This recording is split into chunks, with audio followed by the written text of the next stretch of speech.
तने तने कही के कोयरी के छावड़ा के समान हमर कोइले बचाना डीजे सुभाष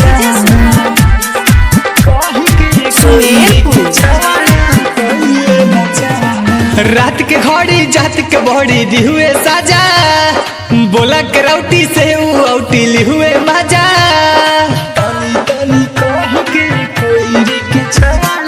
रात के घड़ी जात के बड़ी दी हुए साजा बोला करौटी से ऊ औटी ली हुए मजा अरे लागल रहुए पीछे हमारा बनिए के भंवरा तनी तनी कही के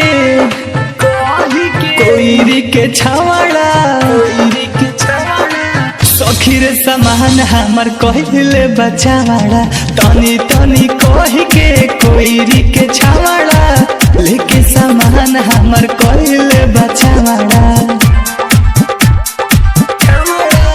लेके समान हमर कहिले बचावड़ा mix by Yuvraj music presents DJ Subhash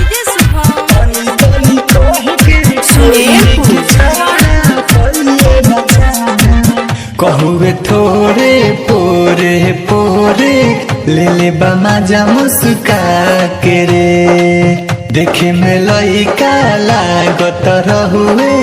भेजुए ऊ सुसुका के रे भेजुए ऊ सुसुका के रे कहुए थोड़े पोरे पोरे ले ले बमाजा मुस्का के रे देखे में लइका लागत रहुए भेजुए ऊ सुसुका के रे अरे बोली रे हु रहुए न केहू खियौए ऊ कावरा तनी तनी कही के कोयरी के छावड़ा सखी रे समान हमर कहिले बचावड़ा तनी तनी कही के कोयरी के छावड़ा लेके समान हमर कहिले बचावड़ा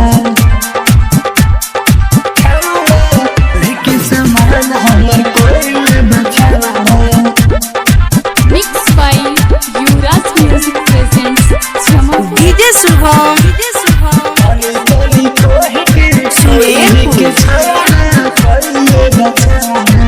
ढेर जगे गईनी ऐसन न खैनी चलल न चाहला गोड़वा से ऐसन न दानी कके पछतानी दर्द बसखी भोरवा से दर्द बसखी भोरवा से ढेर जगे गईनी ऐसन न खैनी चलल न चाहला गोड़वा से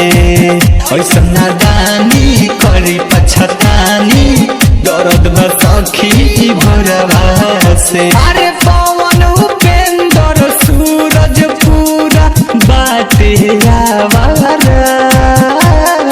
तनी तनी कही के कोयरी के छावड़ा सखी रे समान हमर कहिले बचावड़ा तनी तनी कही के कोयरी के छावड़ा लेके समान हमर कहिले बचावड़ा।